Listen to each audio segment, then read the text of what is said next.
오늘 본문은 골로새서 1장 1절 2절입니다. 이 본문을 들으실 때 사도 바울이 디모데와 골로새 성도들을 어떻게 부르신지를 주목하여 들으시길 바랍니다.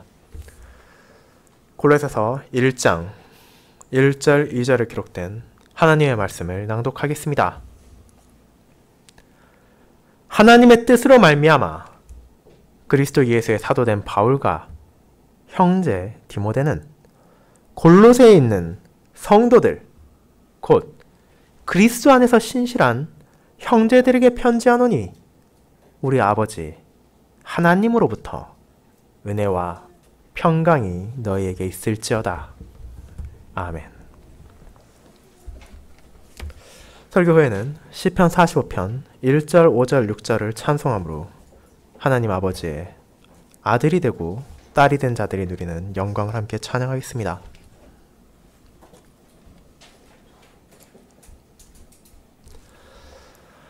사랑하는 주 예수 그리스도 안에 있는 형제 자매님들,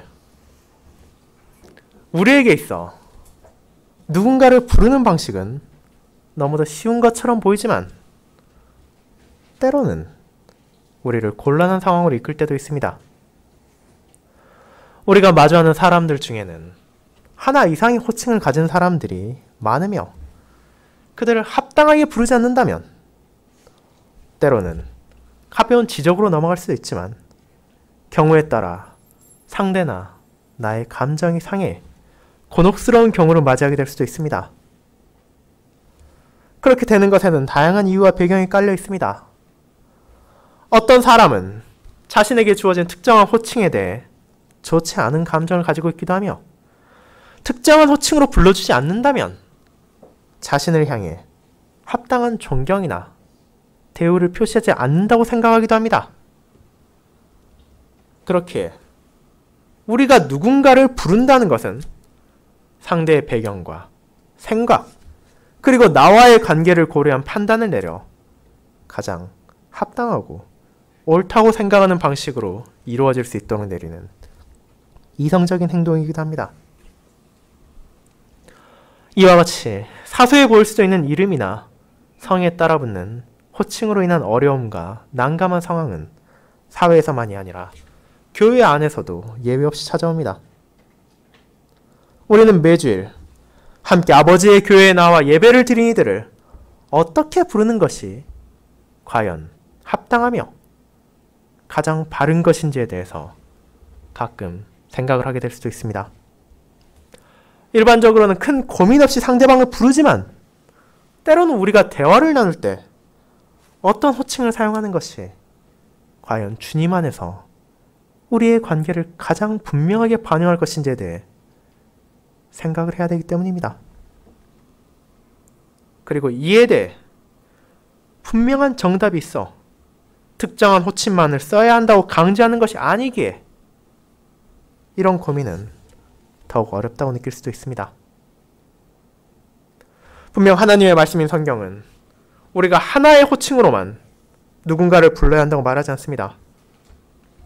하지만 동시에 우리가 상대를 어떤 호칭으로 부른다 하더라도 우리가 잊지 말아야 하는 중요한 관계에 있다는 것을 알려주고 있습니다.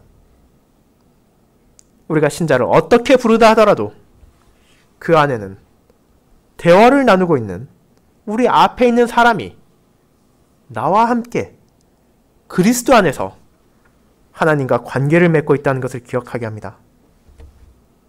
그리고 이 점을 사도 바울은 골로새서를 통해 우리에게 잊지 않도록 합니다. 그는 성도라는 호칭, 그리고 형제 자매라는 호칭을 사용하므로 신자들이 얼마나 아름다운 관계에 있는지를 전할 뿐 아니라 서로가 서로를 어떻게 대해야 하는지에 대해 기억하게 합니다. 그리고 그 모든 호칭으로 드러나는 놀라운 관계가 우리 자신의 능력으로 얻거나 획득한 것이 아니라 이 또한 우리의 주이신 예수 그리스도의 공로를 통해 우리에게 주어진 것이며 우리가 그것을 믿음을 통해 받은 것임을 깨닫도록 하는 것입니다. 이와 같은 하나님의 진리의 말씀을 전해주는 골로새로 보낸 서신의 서두를 저는 그리스도 안에서 우리가 받은 호칭이라는 제목으로 설교하고자 합니다. 그리고 사도 바울과 디모데가 골로새 교회 신자들을 향해 부르는 성도와 형제 자매라는 호칭이 각각 어떤 의미를 가지고 있으며 왜 그것이 오늘날까지도 우리에게 중요한 것인지를 살펴보도록 하겠습니다. 첫 번째, 그리스도 안에서 거룩한 성도. 두 번째, 그리스도 안에서 하나된 형제와 자매가 바로 그것입니다. 먼저 그리스도 안에서 거룩한 성도에 대해 알아보도록 하겠습니다. 성도 여러분, 오늘 우리가 살펴볼 골로새서는 이름 그대로 골로새 지역에 세워진 교회의 그리스도인들을 향해 사도 바울이 쓴 서신입니다. 골로새는 우리가 잘 알고 있는 에베소에서 좀 더 동쪽 내륙으로 들어간 곳에 위치하고 있었으며 오늘날 터키에 해당하는 지역이었습니다. 그곳은 한때 이름을 떨친 도시였지만 로마의 지배를 받는 동안 그 영향력을 급속도로 상실했고 심지어 주 61년에서 62년경에 찾아온 거대한 지진으로 인해 주변에 있던 라오디게아와 함께 도시와 건축물에 큰 타격을 입었습니다. 그리고 그 도시의 장래는 크게 갈렸습니다.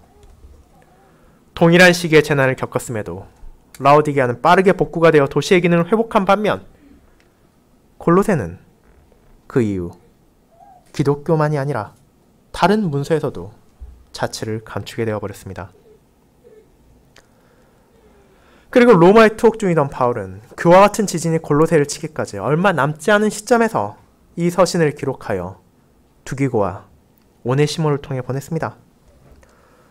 본 서신의 1장과 4장에서 드러나는 것처럼 당시 골로새에는 에베소에서 바울을 통해 복음을 접하고 골로새로 돌아와 주님의 종으로서 그분의 가르침을 신실히 전한 에바브라가 사역을 했으며 그곳의 사람들은 하나님의 은혜와 성령 하나님의 역사하심으로 주님의 진리를 깨닫고 아버지께로 돌아와 교회를 세웠습니다. 이와 같은 교회를 향한 바울의 편지의 내용은 그들을 향한 주님의 진리를 훼손하려는 잘못된 가르침과 헛된 철학에 마음을 빼앗기지 않고 유일하시며 진정한 주이신 예수 그리스도를 머리로 섬기며 그분의 뜻에 따라 삶과 행동을 이어가야 한다는 격려와 권면이었습니다. 그리고 이 바울의 서신을 통해 그들은 교회와 신자들의 삶에 스며들려 하는 거짓과 세상의 지식이 아니라 주님의 말씀에 따라 살아가는 것이야말로 신자의 삶이라는 것을 되새겼습니다. 이와 같은 하나님의 진리의 말씀을 전하기 위해 사도 바울은 그들에게 편지를 썼습니다. 그리고 그 서론이 오늘 우리가 함께 읽은 골로새서의 1장 1, 2절의 내용입니다. 이 서론의 내용과 형식은 우리가 이미 몇 번이나 살펴보았던 바울이나 베드로의 서신의 시작과 크게 다르지 않습니다. 바울은 자신이 그리스도 예수의 사도임을 밝힘으로 편지를 보내는 사람이 누구인지를 알리고 편지를 수신할 사람들이 골로새에 있는 성도들이자 형제들임을 전함으로 그들에게 하나님의 축복이 있기를 기원하며 이 서론을 시작합니다. 그리고 이와 같이 편지를 시작하는 것은 사도들이 공통적으로 보여주는 것으로 당시 일반적으로 사용된 편지를 쓰는 기본적인 방식을 신자에게 합당하게 수정하여 사용한 것입니다. 그렇기에 우리는 이런 편지의 서론을 바울만이 아니라 다른 사도들의 서신서에서도 어렵지 않게 찾아볼 수 있습니다. 자, 이제 우리가 신약 성경을 계속해서 읽으며 이와 같은 유사한 내용을 계속해서 읽게 될 때 어쩌면 다음과 같은 의문점을 우리가 가질 수도 있습니다. 이런 서신의 서론들까지도 정말로 우리에게 필요한 하나님의 말씀인가 하는 것이 그것입니다. 다른 서신서들과 중복되는 부분이 계속해서 나오는 것을 우리가 정녕 우리의 구원에 필요한 하나님의 말씀으로 받아들여야 하는가입니다. 하지만 그와 같은 생각을 하거나 혹은 이런 부분들은 큰 의미가 없다고 생각하여 마음을 기울여 읽거나 묵상하지 않고 본론으로 보이는 이후의 내용으로 바로 넘어가려는 자세는 하나님의 말씀을 받아들이는 신자의 바른 태도가 아닙니다. 디모데후서 3장에는 우리가 종종 듣게 되는 다음과 같은 말씀이 기록되어 있습니다. 모든 성경은 하나님의 감동으로 된 것으로 교훈과 책망과 바르게 함과 의로 교육하기에 유익하니 이는 하나님의 사람으로 온전하게 하며 모든 선한 일을 행할 능력을 갖추게 하려 함이라. 디모데후서 3장 16절 17절입니다. 이 말씀은 우리가 어떤 성경을 본다 하더라도 그것을 하나님의 말씀으로 받아들여야 하며 비록 특정한 본문이 우리에게 해석하기 난해하거나 의미가 없어 보인다 하더라도 그것을 결코 가볍게 생각해서는 안 되며 무시해서도 안 된다는 것을 알려줍니다. 이를 기억한다면 우리는 이제 서신서들의 시작, 특별히 오늘 우리가 함께 살펴본 골로새로 보내는 편지의 서론 역시 하나님의 뜻으로 우리들에게 전해진 그분의 말씀이라는 것을 알게 됩니다. 그렇다면 이를 통해서 하나님께서는 사도 바울의 편지로 우리에게 무엇을 알려주시는 것입니까? 그것은 바로 그리스도 안에서 신자들이 어떤 호칭을 받았으며 그 호칭이 우리에게 가르치는 은혜가 얼마나 크고 놀라운지에 대해서입니다. 이것 또한 신자의 삶과 정체성에 있어서 필요한 중요한 진리이기에 하나님께서는 사도들의 서신을 통해 우리에게 이를 기억하게 하며 그리스도 안에서 우리가 다른 신자들과의 관계를 가지며 살아가도록 하신 것입니다. 이제 본문을 보도록 합시다. 1절에서 자신과 디모데를 소개한 바울은 편지를 받을 골로새 교회 신자들을 어떻게 부르고 있습니까? 이 편지를 1차적으로 받을 그들을 바로 골로새에 있는 성도들이라고 부르고 있습니다. 이 표현을 여러분은 오늘날 한국의 일반적인 장로교회나 침례교회 등에서도 어렵지 않게 발견할 수 있을 것입니다. 그리고 우리 역시 이 표현을 가끔 사용하기도 합니다. 이 이름을 사용하는 것은 결코 잘못된 것이 아니며 오히려 권장할 만한 것이지만 문제는 그 안에 담긴 풍성한 의미를 우리가 바르게 이해하며 사용하고 있는가입니다. 여러분이 성도라는 말을 들을 때 어쩌면 그저 교회에 다니는 사람이라고만 생각하지 않습니까? 우리가 왜 신자들을 성도라고 부를 수 있으며 도대체 어떤 관계 속에서 저와 여러분들이 성도인지를 생각해 보신 적이 있으십니까? 그것을 바르게 깨닫는다면 우리가 일상적으로 교제와 대화 속에서도 사용할 수 있는 이 성도야말로 우리에게 과분한 은혜로 주어진 그리스도 안에서 우리가 받은 호칭이라는 것을 깨닫게 됩니다. 이 이름을 통해 주어진 은혜를 바라본다면 우리가 세상에서 받을 수 있고 세상에서 불릴 수 있는 그 어떤 존칭이나 직함이라 하더라도 이를 통해 받을 수 있는 영광을 넘어설 수 없다는 것을 알게 되기 때문입니다. 그렇다면 성도란 도대체 무엇을 의미합니까? 헬라어로 하기오스라고 표현된 이 단어는 거룩하다라는 형용사에서 나온 거룩한 자라는 의미를 가지고 있습니다. 이 거룩하다는 표현은 우리가 이미 지난 설교들을 통해 몇 차례나 나누었던 것처럼 하나님의 뜻에 의해 세상과 분리되어 하나님을 위해 살아가는 것을 의미합니다. 그리고 이것을 번역하여 한국어 성경은 성도라는 표현을 사용합니다.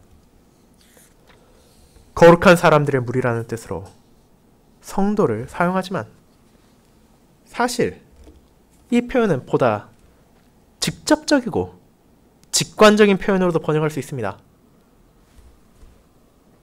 천주교에서 이미 세상을 떠난 신자들 중 신실한 사람을 거룩하다 인정하여 시성식을 거쳐 교황이 임명하는 사람들을 무엇이라 부르는지 여러분은 알고 계십니까? 여러분들도 친숙할 이 칭호는 바로 성인, 거룩한 사람이라는 것입니다. 그리고 실제로 이 표현은 오늘 우리가 함께 본 골로새서 1장 2절을 포함해 신약성경에서 나오는 성도들을 가리키는 구절에서 나온 것입니다. 그들은 하나님의 언약 관계에 들어온 신자를 넘어서서 더욱더 특별하고 교황의 권위를 통해 인정을 받은 사람이야말로 비로소 거룩한 사람, 성인이라 불릴 자격이 있다고 주장하며 그렇게 시성된 이들에게 특별한 권위를 부여해 심지어 그들을 통해 신자들이 하나님께 기도로 나아갈 수 있다고 주장합니다. 하지만 오늘의 본문을 다시 한번 살펴보시기 바랍니다. 바울은 분명 성인의 복수형, 즉 성인들, 성도들이라는 표현을 2절에 사용하고 있습니다. 하지만 지금 그가 가리키는 대상이 누구입니까? 사도가 이미 친밀히 알고 있어서 말과 행동을 비롯한 그들의 능력과 업적으로 세상이 누가 보더라도 거룩하다고 인정할 만한 특정한 사람들을 향해 성인이라고 말하고 있습니까? 우리가 본문을 다시 읽어보고 골로새서의 서신을 읽어본다면 바울이 누구에게 성도, 즉 성인들이라고 했는지는 명백합니다. 그가 편지를 전하는 상대는 골로새에 있는 모든 신자들입니다. 우리와는 다르게 그곳의 신자들이 이 땅에서 살아가며 하나님의 말씀을 한 점의 부족함도 없이 온전하게 순종하며 살아갔기에 그들을 향해 성도라는 놀라운 칭호를 사용한 것이 아닙니다. 이후의 서신의 내용에서 드러나듯이 그들 역시 그리스도인을 박해하며 참된 믿음을 거부하는 세상에서 살아가며 어려움을 겪고 있었으며 교회와 신자들을 향해 거짓된 가르침 또한 스며들어오고 있었습니다. 그들 역시 때로는 하루를 죄와의 싸움으로 힘겹게 보내기도 하며 때로는 자신들을 둘러싼 비참으로 인해 눈물을 흘리기도 했을 것입니다. 고린도 교회 성도들이 그러했듯이 그들 역시 출생이 뛰어나거나 엄청난 권력을 쥐고 있거나 부와 재물이 가득한 삶을 살아간 이들이 아니었습니다. 주님을 거부하는 로마의 통치 아래에서 평범하게 혹은 그 이하의 삶을 살아가고 있는 사람들이었습니다. 다만 그들이 자신들을 둘러싼 세상과 다른 점은 단 하나, 그들의 부족함 가운데에서도 하나님의 은혜를 통해 그리스도의 복음을 전해 듣고 그 믿음을 의지하며 살아가고 있었는 것뿐이었습니다. 이제 그런 그들을 향해 바울은 성도라는 아름다운 호칭을 썼습니다. 오늘날 교황이나 천주교 교인들이 들으면 아무리 사도라도 어떻게 그렇게 성인들의 호칭을 남발할 수 있냐고 당황하며 경솔하다고 말할 언급을 한 것입니다. 하지만 지금 바울의 편지를 받는 골로새 교회 신자들은 충분히 성인이라고 불릴 자격이 있었습니다. 그리고 그 자격은 그들의 행동이나 그들의 업적에 기인한 것이 아니라 또한 교황의 승인을 통해서 얻은 것도 아니라 오직 단 하나, 그리스도 안에서 하나님의 은혜로 받게 된 것입니다. 바로 하나님께서 그들을 거룩하게 하셨습니다. 하나님께서 세상의 사람들과 동일하게 복음을 무시하고 주님을 거리끼던 자들에게 은혜를 베푸심으로 복음, 진리의 말씀을 듣게 하셨으며 그들의 마음에 믿음을 심어주시고 자신을 섬기도록 하셨습니다. 그렇기에 그분께서 신자들을 자신의 것으로 세상과 분리시켰으므로 그들의 거룩함과 그들의 성도됨은 온전히 그리스도 안에서 하나님의 역사하심에 매여 있었습니다. 그리고 이 진리를 바울은 알고 있었습니다. 그렇게 콜로새에 직접 가보지 못했으며 골로새 교회의 성도들의 얼굴을 보지 못했음에도 불구하고 에바브라를 통해 골로새의 주님을 믿고 따르는 신자들이 있으며 그곳에 교회가 세워졌다는 것을 들었기에 그들을 향해 아무런 두려움이나 한 점의 망설임도 없이 성도라는 놀라운 호칭을 사용할 수 있었던 것입니다. 그들은 교회의 시성 요청을 받아 교황청의 긴 조사 과정을 거쳐 신자들의 모범이 되고 거룩하게 살다가 죽은 자로 판단된 것이 아닙니다. 또한 그들의 이름으로 하나님께 기도를 드릴 수 있다는 교황의 선언을 받은 것도 아닙니다. 그들은 기적을 행한 것도 아니었습니다. 하지만 그들이 그리스도 안에서 그분을 믿고 그분을 따르는 신자였기에 그들은 거룩한 사람, 성인들이 되었으며 그들이 함께 주님을 따르기에 주님 안에서 성도, 거룩한 자의 무리라고 불림받게 되었습니다. 선한 목자이신 주님의 목소리를 듣고 그분을 따르는 자들이 바로 하나님의 은혜로 인해 성도라 불리는 자들이며 주님께서는 십자가에서의 단번의 희생제사를 통해 자신의 백성들의 원죄와 자범죄의 모든 죄를 씻어주시고 그에 마땅히 내려져야 할 하나님의 공의의 심판을 감당하심으로 죄와 비참의 얼룩으로 더럽혀졌던 신자를 진정 눈과 같이 깨끗하게 하셨습니다. 그뿐 아니라 승천하사 하늘로 올라가신 우리의 주께서는 자신의 영이신 성령 하나님을 그 백성들에게 보내주심으로 이 땅에서 살아가는 성도들이 하루하루 그리스도와 연합하여 땅의 것이 아닌 하늘의 것, 아버지의 뜻을 구하며 그분의 가르침에 따라 살아갈 수 있도록 하신 것입니다. 그리고 이 모든 것을 하나님께서는 그리스도 안에서 값없이 주셨습니다.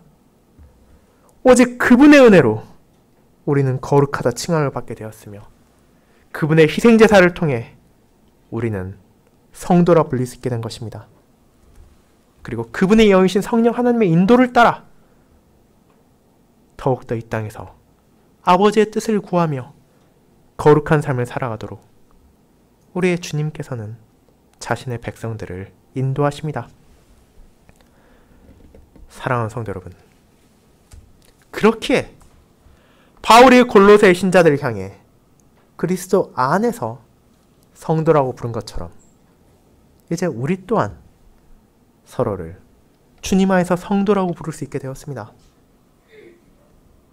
우리 자신의 능력은 연약하며 죄와 비참이 여전히 우리를 에워싸고 있음에도 불구하고 신자는 거룩하다 칭함받으며 서로를 그와 같이 거룩한 백성, 거룩한 사람인 성도라 부를 수 있는 영광을 받았습니다.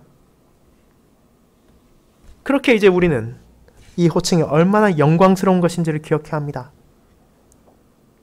칼빈이 말한 것처럼 이 성도라는 이름은 골로새 교인들에게 있어 매우 고상한 것, 높고 훌륭한 것이었으며 그것은 오늘날을 살아가는 우리에게도 우리의 능력으로는 결코 얻을 수 없는 고상하며 아름다운 이름입니다. 세상에서 저와 여러분을 부를 수 있는 다양한 호칭이 있을 수 있으며 그것들이 각각 우리에게 가지는 의미가 있겠지만 교회 안에서 신자들이 서로를 성도라 부르는 것은 우리로 하여금 하나님께서 그리스도 안에서 우리에게 베푸신 은혜를 떠올리게 하는 것이며 우리의 선행이나 업적을 통해서가 아니라 그리스도의 피로 말미암아 우리가 거룩하게 되었다는 것을 매번 인식하게 합니다. 그렇게 신자가 서로를 성도라 부른다는 것은 그들의 연약함에서 눈을 돌리면서 거룩하다 말하는 것이 아니라 우리의 모든 나약함과 우리의 부족함을 채우고도 남으시는 하나님의 사랑과 은혜를 서로에게 알려주는 것이기에 신자들은 서로를 성도라 부르는 것을 꺼리지 말아야 하며 그 칭호를 들을 때 또한 이를 통해 우리에게 베풀어진 하나님의 은혜를 떠올리며 감사히 생각하며 받아들여야 할 것입니다.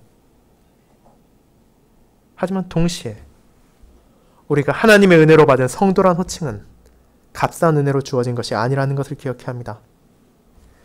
하나님의 백성이 거룩하다 칭함받기 위해 치루어진 값은 세상에 그 무엇보다도 고귀하며 감히 견줄 수 없는 우리의 주이신 참 하나님이시며 참 사람이신 예수 그리스도의 보혈이었으며 그분의 공로로 거룩하다 칭함받은 이는 이제 동시에 거룩하게 살아야 할 소명을 받았습니다.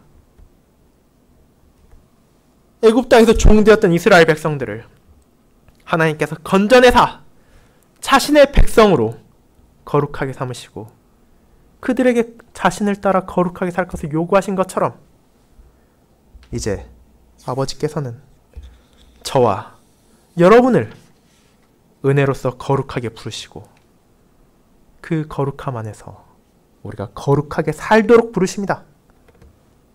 그분의 모든 계명과 가르침에 자발적이며 전심으로 순종하도록 우리를 부르셨습니다. 그렇게 신자가 성도의 호칭으로 서로를 부르는 것은 각자에게 주어진 이 아름다운 소명을 다시 한번 일깨워주는 권면이기도 합니다. 이와 같은 놀라운 영광과 소명이 우리에게 있기에 기쁨과 감사 속에서 서로를 성도라 부르며 우리는 하나님의 은혜와 우리의 소명을 다시 나눌 수 있어야 할 것입니다. 이제 두 번째로 그리스도 안에서 하나 된 형제와 자매에 대해 알아보겠습니다. 형제자매 여러분, 하지만 사도 바울이 골로새 교회의 신자들을 칭하는 호칭은 성도만이 아니었습니다. 성도라는 이름만으로도 너무도 놀랍고 영광스럽지만 이제 그는 이어지는 구절을 통해 그리스도 안에서 신자들에게 주어진 또 다른 영광스러운 호칭을 우리에게 알려줍니다. 그것이 바로 형제이고 자매입니다. 바울은 이미 1절에서 자신과 동역하는 디모데를 향해 형제라고 했을 뿐 아니라 편지를 받을 골로새 신자들을 향해서도 그들이 성도일 뿐 아니라 동시에 자신의 형제이자 자신의 자매들이라고 전한 것입니다. 물론 여러분은 2절을 바라보며 형제들만을 말하고 있지 않느냐는 의문을 가질 수 있지만 사도가 사용한 헬라어 아델포이스는 형제를 나타내는 아델포스의 복수형으로서 문맥에 따라서는 형제만을 가리킬 수 있으나 동시에 문맥에 따라 형제와 자매를 포함한 모든 남매관계를 통틀어 사용되기도 합니다. 그리고 본문의 자연스러운 문맥은 사도가 골로새에 있는 남자 성도들만이 아니라 여자 성도들에게도 이 편지를 전하고 있다는 것을 알려줍니다. 특별히 3장에서 남편과 아내의 관계에 있어서 아내들에게도 남편을 어떻게 대해야 하는지를 전하고 있기에 바울이 이 편지를 쓸 때 그곳에 여자 신자들을 배제하고 편지를 보냈다 생각하는 것은 골로새서 전체의 흐름과 대치되기 때문입니다. 그리고 여기에서 우리는 또 다른 의문을 가질 수 있습니다. 바울과 디모데는 당연하지만 혈연이 아닙니다. 그들은 분명 친밀한 관계였으며 심지어 바울은 그를 향해 믿음 안에서 참 아들이 되었다고 표현할 정도였지만 왜 그를 단순히 동역자나 하나님의 종이라 하지 않고 형제라고 부른 것입니까? 그리고 단 한 번도 찾아가서 만난 적도 없는 골로새 지역의 성도들을 형제이자 자매라 부를 수 있는 것입니까? 오늘날 교회 안에서 많은 신자들이 서로를 향해 큰 고민 없이 형제와 자매라 부르는 것과 달리 바울은 분명한 의도와 근거를 가지고 그들을 기꺼이 자신의 형제이자 자매라고 불렀습니다. 그것은 바로 그들이 육체로서 자신의 가족이어서가 아니라 그들이 그리스도 안에서 한 아버지를 둔 사람들이 되었기 때문입니다. 그리스도의 공로로 신자들은 거룩함을 입어 성도라 불릴 수 있게 되었습니다. 하지만 주님의 공로는 그것만으로 끝난 것이 아니었습니다. 거룩함을 받은 성도들은 죄와 비참으로 인해 더럽혀지고 멀어졌던 하나님과의 관계가 회복되었을 뿐 아니라 심지어 그분의 아들과 딸로 거두어지는 은혜를 받았기 때문입니다. 그렇게 우리는 신자들이 이 땅에서 신분이나 나이나 성별과 같은 수많은 차이와 구별이 있을지라도 더 이상 그러한 제한에 묶여있는 것이 아니라 그 모든 것을 뛰어넘어 한 아버지와 그분의 아들이 되고 그분의 딸이 되었다는 것을 알게 되었습니다.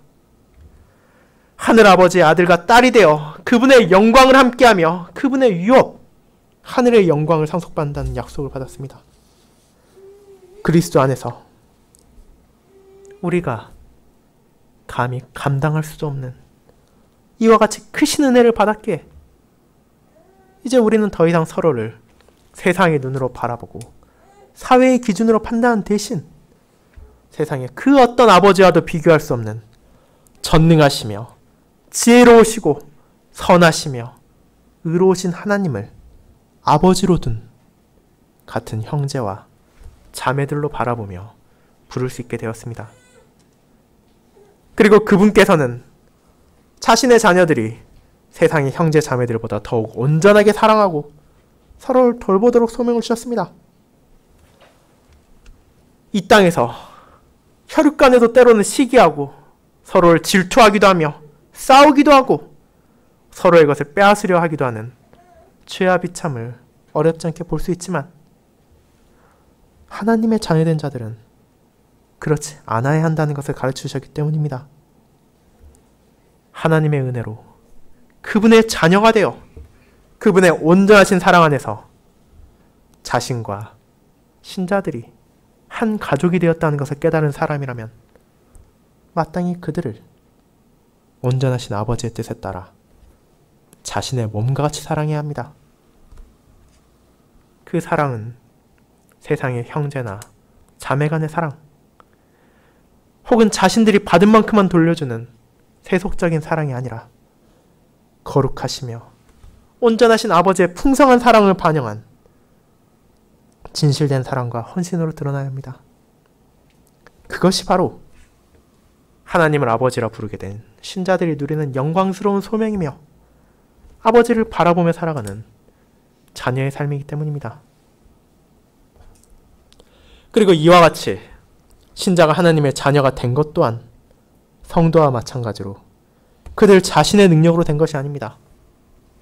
만약 그분의 자녀가 되는 것에 있어 우리의 기여나 능력이 필요했다면 바울은 골로새 성도들을 향해 그들을 자신의 형제나 자매라 부를 수 없었을 것입니다. 하나님께서 사람의 능력과 성품을 보고 자녀를 삼으신다면 그 편지를 받는 신자들 가운데 누군가는 분명 부족할 것이며 누군가는 분명 연약하여 하나님의 자녀가 될 수 없는 사람도 있을 수 있기 때문입니다. 그러나 하나님께서는 우리의 자질이나 우리의 공로가 아닌 그리스도로 말미암아 우리의 아버지가 되셨습니다.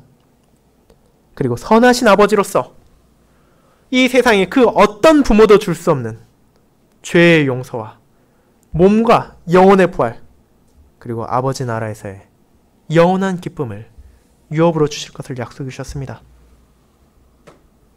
이 약속이 하나님의 모든 자녀들에게 주어졌기에 바울은 이제 골로새의 신자들, 세상적인 기준으로는 분명 우월하다 말하지 못하며 어려움을 겪고 있던 성도들이며 그럼에도 그리스도 안에서 자신의 형제이자 자매된 이들을 향해 다음과 같이 말합니다. 우리 아버지 하나님으로부터 은혜와 평강이 너에게 있을지어다. 그들이 성도이자 형제, 자매라는 것을 알지 못한다면 바울은 이와 같은 말을 전할 수 없을 것입니다. 하지만 바울은 자신과 그들을 포함해 모든 신자들의 은혜와 평강의 근원이 어디에 있는지 알고 있었습니다. 그것은 우리 내면에서 흘러나오는 것도 아니며 우리를 둘러싼 세상에서 얻을 수 있는 것도 아니었습니다.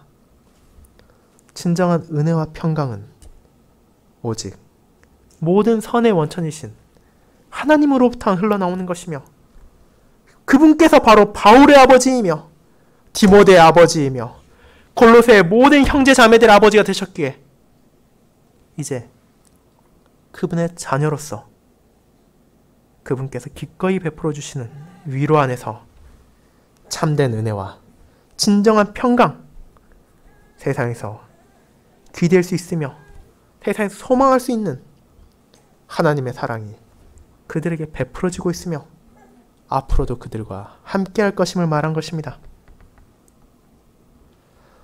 이 땅에 오신 우리의 주님이신 예수 그리스도께서는 자신의 백성들이 홀로 신자로서 살아가는 것이 아니라 신자들과 함께, 성도들과 함께 하나님의 백성, 그분의 자녀로 살아가야 한다는 것을 잊지 않도록 하셨습니다. 우리가 교회와 가정에서 기도를 드릴 때 종종 사용하는 주기도문의 내용을 떠올려 보시길 바랍니다. 그곳에서 계속해서 기도를 드리는 사람에게 떠올리도록 하는 것이 무엇입니까? 주기도문은 다음과 같이 시작합니다. 하늘에 계신 우리 아버지여. 그 시작에서부터 하나님과 신자의 관계가 아버지와 자녀의 관계라는 것을 알리지만 동시에 나만의 아버지가 아니라 우리의 아버지라고 그 관계를 규정합니다. 그렇게 신자들이 주기도문을 통해 그리고 예배와 각자 일상에서 기도를 드릴 때 항상 기억하는 것은 이 어미로우시며 높으시며 능력이 많으신 하나님께서 우리의 아버지가 되어주셨다는 것입니다. 그리고 이를 기반으로 우리는 주기도문의 모든 기도를 통해 아버지신 하나님께 기도를 드립니다. 그 필요는 나에게 있어서 중요하고 하나님의 자녀로서 내가 살아가는 데 필요한 것만이 아닙니다. 주님 안에서 형제와 자매된 이들의 필요를 우리는 함께 구합니다. 하늘에 계신 우리의 아버지의 이름을 높이고 그분의 나라를 구하며 그분의 뜻을 찾는 자녀들인 나와 형제 자매들을 위해 우리에게 일용할 양식을 주시기를 구합니다. 우리의 죄를 사하여 주시기를 구합니다. 우리를 시험에 들게 하지 마옵시고 다만 악에서 구하시길 구합니다. 그렇게 주님께서는 신자가 서로를 아끼고 사랑해야 할 수많은 이유를 가르치셨지만 그것의 핵심은 주기도문에서 드러나듯 하나님의 자녀로서 우리가 한 가족이 되었기에 서로를 아끼며 서로를 사랑하며 하나님께 서로의 필요를 구하며 그분께서 주신 은혜들을 나눠야 한다는 것입니다. 사랑하는 형제자매 여러분, 이와 같은 하나님의 은혜와 우리의 소명을 알고 있기에 매주일 설교를 할 때마다 강단에 올라선 목회자들은 하늘에 계신 우리 아버지이신 하나님의 말씀을 전하며 다음과 같이 담대하게 아버지의 교회에 나온 성도들을 부를 수 있습니다. 사랑하는 주 예수 그리스도 안에 있는 형제, 자매님들이라고 말입니다. 그리고 신자가 형제와 자매라 부르는 것이 우리의 능력과 업적에 매여 있는 것이 아니기에 사도 바울은 골로새의 성도들을 기꺼이 기쁨으로 형제와 자매라 불렀으며 저와 여러분 또한 그러해야 할 것입니다. 성도라는 호칭이 그리스도 안에서 우리를 거룩하게 하신 하나님의 은혜와 이제 그분의 거룩하심을 따라 거룩한 삶을 이어갈 소명을 떠올리게 한 것과 같이 형제 자매라는 호칭이 불릴 때마다 우리는 동일한 것을 떠올리며 감사해야 합니다. 우리 중 많은 사람들이 혈연이 아니었고 다른 배경을 가졌으며 각자의 자리와 위치에 살아왔음에도 불구하고 오직 하나님의 은혜를 통해 복음을 듣게 되어 서로를 바라보며 의지하고 격려할 수 있게 되었으며 그 모든 것을 그리스도 안에서 형제 자매로 살 수 있게 되었습니다. 그리스도 안에서 우리가 하나님의 풍성한 은혜로 세상의 그 어떤 주권자보다도 높고 위엄 있으신 세상의 창조주이시며 만왕의 왕이신 하나님을 우리의 하늘 아버지라 부를 수 있게 되었으며 그분의 자녀된 자로서 마땅히 아버지의 사랑을 서로에게, 이웃에게, 그리고 세상에게 증거해야 하는 소명을 받은 것입니다. 그리고 우리 안에서 역사하시는 성령 하나님께서는 연약한 우리가 그 소명에 따라 살아갈 수 있도록 우리의 의지를 새롭게 하시고 우리에게 능력을 주시며 아버지의 뜻에 따른 길로 인도해 주십니다. 형제자매 여러분, 그리고 성도 여러분, 이제 우리는 사도 바울의 서신을 통해 이와 같은 놀라운 은혜와 소명이 성도이자 형제와 자매된 우리들에게 주어졌음을 알게 되었습니다. 그렇게 이 호칭으로 서로를 부르는 것은 신자가 서로를 가장 높이는 방식이며 결코 부끄럽거나 피할 것이 아님을 기억하시기 바랍니다. 그리고 이 한 주 성도로서 아버지의 자녀가 된 형제와 자매로서 우리에게 베풀어진 은혜에 감사하며 우리에게 주어진 소명에 따라 아버지를 사랑하며 서로를 사랑함으로 살아가시길 바랍니다. 아멘.